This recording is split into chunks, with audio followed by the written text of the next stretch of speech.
갈라디아서 3장 15절에서 18절 말씀입니다. 형제들아, 내가 사람의 예대로 말하노니 사람의 언약이라도 정한 후에는 아무도 패하거나 더하거나 하지 못하느니라. 이 약속들은 아브라함과 그 자손에게 말씀하신 것인데 여럿을 가리켜 그 자손들이라 하지 아니하시고 오직 한 사람을 가리켜 내 자손이라 하셨으니 곧 그리스도라. 내가 이것을 말하노니 하나님께서 미리 정하신 언약을 430년 후에 생긴 율법이 폐기하지 못하고 그 약속을 헛되게 하지 못하리라. 만일 그 유업이 율법에서 난 것이면 약속에서 난 것이 아니니라. 그러나 하나님이 약속으로 말미암아 아브라함에게 주신 것이라. 아멘. 할렐루야, 오늘도 좋은 날입니다. 갈라디아서 3장 15절에서 18절 말씀 묵상입니다. 오늘은 믿음으로 얻는 유업이라는 제목으로 말씀을 나누도록 하겠습니다. 신랑과 신부가 결혼을 할 때 사람들 한가운데를 걸어 나와 주례사 앞에 서게 됩니다. 주례사를 통해 결혼 약속을 합니다. 사실 이 결혼 예식은 고대 근동사회에서 아주 중요한 약속을 할 때 짐승을 반으로 쪼개고 약속한 당사자들이 그 쪼개진 짐승 정중앙을 걸어나가는 방식에서 유래했습니다. 그 약속을 어길 때 이 짐승처럼 죽으리라, 그런 뜻입니다. 약속을 절대로 가볍게 여기지 말라는 것입니다.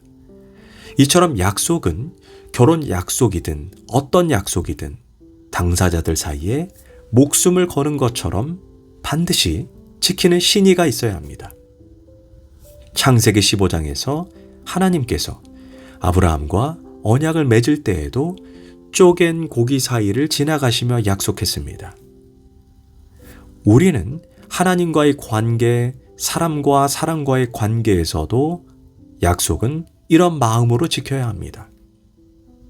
오늘 본문에서 중요한 단어가 16절에서 언약, 즉 약속입니다. 먼저 15절과 16절을 보도록 하겠습니다.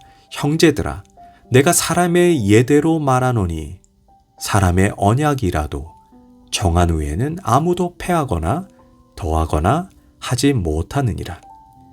이 약속들은 아브라함과 그 자손에게 말씀하신 것인데 여럿을 가리켜 그 자손들이라고 하지 아니하고 오직 한 사람을 가리켜 내 자손이라 하셨으니 곧 그리스도라. 바울은 약속의 중요성을 설명하기 위해 사람의 예대로라고 시작합니다. 인간적인 방법, 인간적인 논리로 생각해도 분명하다는 것입니다. 사람들 사는 세상에서도 사람들끼리 일단 맺은 약속은 함부로 취소할 수 없다는 것입니다. 하물며 영원히 변치 않는 하나님께서 그 아브라함과 그 자손에게 맺으신 약속, 너에게 하늘의 별처럼 바다의 모래처럼 많은 자손을 주리라. 그리고 너와 내 후손에게 땅을 주리라. 젖과 꿀이 흐르는 땅, 가나안 땅을 주겠다. 또한 내 씨로 말미암아 천하 만민이 복을 얻으리라. 그런데 아브라함이 하나님의 그 약속을 믿음에 그것을 그에게 의로 여기셨다라고 성경은 분명하게 말씀하고 있습니다. 이는 아브라함이 행위로 의롭다 하심을 받은 것이 아니라 아브라함이 하나님의 약속을 믿음으로 받아들였기에 그것을 의로 여기셨다는 것입니다. 이는 율법이 생기기 이전에 아브라함이 믿음으로 의롭다 하심을 얻은 사건입니다. 여기에서 아브라함과 그 자손에게 하신 약속이라고 말합니다. 여기에서 자손이라는 말이 복수가 아니라 한 사람을 가리키는 단수입니다. 그 자손이 누구입니까? 바로 예수 그리스도입니다. 그러니까 믿음으로 의롭다 하심을 얻은 약속은 아브라함과 예수 그리스도를 통해 이어지는 언약, 즉 약속이라는 것입니다. 알다시피 하나님의 약속은 어떤 자격이 있어서 주신 것이 아니라 단순히 은혜로 주어진 것입니다. 은혜로 주어진 것은 믿음으로 받아들일 때 우리가 누릴 수 있는 것입니다. 그런데 율법은 언제 생겼습니까? 아브라함에게 은혜의 약속을 주신 이후에 430년 후에 생겼습니다. 17절입니다. 내가 이것을 말하노니 하나님께서 미리 정하신 언약을 430년 후에 생긴 율법이 폐기하지 못하고 그 약속을 헛되게 하지 못하리라. 즉 하나님이 아브라함과 그 씨인 예수님과 맺은 믿음의 법이 율법보다 무려 430년 선행한다는 것입니다. 그러니까 뒤에 생긴 율법이 먼저부터 선행하고 있었던 은혜의 약속, 믿음의 법을 절대로 폐기할 수 없다는 것입니다. 어떤 것이 더 중요합니까? 믿음으로 말미암아 구원을 받는다는 것이 모범 정답입니다. 나중에 생긴 법이 하나님과 맺은 믿음의 법을 없앨 수 없다는 것입니다. 즉 믿음으로 의로워진다는 법은 하나님이 인간에게 원래 주신 법이고 율법을 행함으로 의로워진다는 법은 후에 생긴 것입니다. 그래서 원래의 법을 폐기시킬 수 없다는 것이 사도 바울의 주장입니다. 이 말은 참으로 옳은 이야기입니다. 사도 바울은 왜 율법으로 구원을 받을 수 없는지 이렇게 설명합니다. 18절입니다. 만일 그 유업이 율법에서 난 것이면 약속에서 난 것이 아니니라. 그러나 하나님의 약속으로 말미암아 아브라함에게 주신 것이라. 즉 하나님께서 후손을 주시겠다는 약속과 젖과 꿀이 흐르는 가나안 땅을 주겠다는 약속은 아브라함이 율법을 지켰기 때문에 주신 것이 아닙니다. 한번 가나안 땅을 생각해 보도록 하겠습니다. 아브라함의 후손이 가나안 땅을 이후에 유업으로 얻을 때 이는 이스라엘 백성들이 율법을 잘 지켰기 때문이 아닌 하나님께서 아브라함과 약속하셨기 때문에 그 후손들에게 주신 것입니다. 아니 애굽에서 노예 생활을 하던 사람들이 무슨 재주로 가나안 땅을 얻습니까? 노예 신분이었던 그들이 비옥한 땅을 구입할 능력도 없고 힘도 없고 무기도 없고 군사력도 없습니다.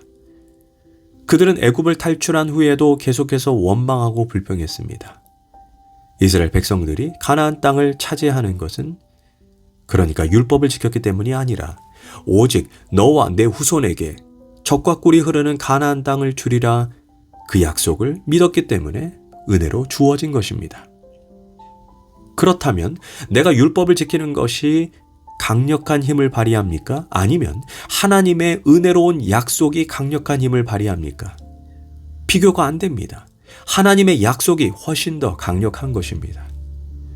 율법주의의 문제는 내가 무엇을 했고 어떤 의무를 수행했는가에 대해서만 집중하지만 하나님이 우리를 위해서 무엇을 하셨고 무엇을 성취했고 무엇을 약속했는가에 대해서는 무지하다는 것입니다. 아브라함에게 하나님은 약속하셨습니다. 그 약속의 내용은 자녀와 가나안 땅입니다. 이것이 유업입니다.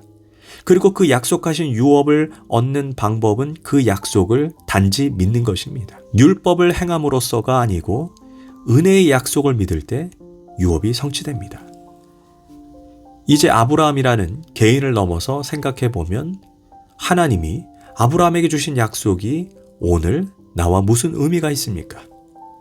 하나님이 아브라함에게 약속하신 자손은 아브라함의 후손인 예수 그리스도입니다.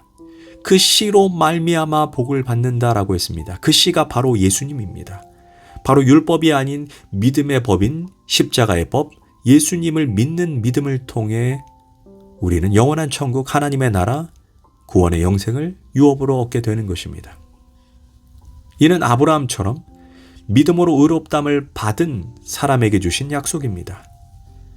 미국의 대통령이었던 아이젠 하워가 임종을 맞으려는 순간입니다. 그는 빌리 그레햄 목사님께 와달라고 요청했습니다.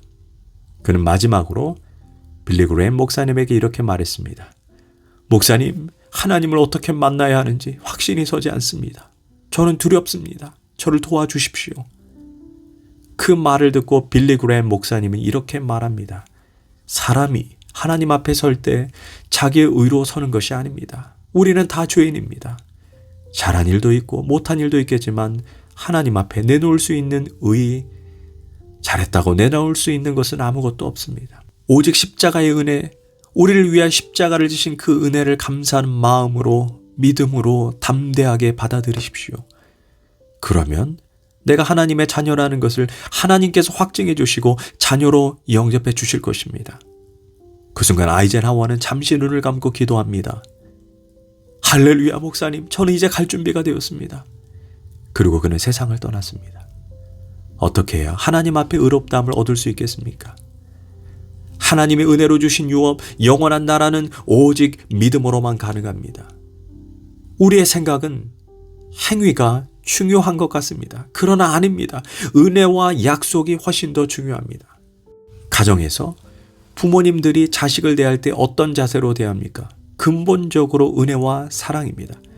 자식들에게 이것을 하고 저것을 행하도록 요구하지만 그 근본 뿌리는 은혜와 사랑이 아니겠습니까? 그것을 하지 않는다고 해서 관계를 끊어버리거나 사랑을 중단하지 않습니다. 그런데 자녀들이 나는 부모가 요구하는 것을 행해야만 사랑을 받을 수 있다. 그렇지 않으면 나는 자식이 될 수 없다라고 나온다면 얼마나 답답한 일입니까? 그것이 율법주의자들의 마음입니다. 율법이란 어마어마한 부모의 사랑 안에 있는 작은 규정일 뿐입니다. 오직 하나님의 은혜, 그 변치 않는 약속을 붙들 때 거기에 구원이 있는 것입니다. 기도하겠습니다. 하나님, 오늘도 믿음으로 은혜로 하나님을 믿고 신뢰하고 감사합니다. 하나님이 내게 주신 그 은혜를 감사하면서 오늘도 그 은혜에 벅찬 감격으로 하루를 살아내도록 주님 인도하여 주옵소서. 예수님의 이름으로 기도합니다. 아멘.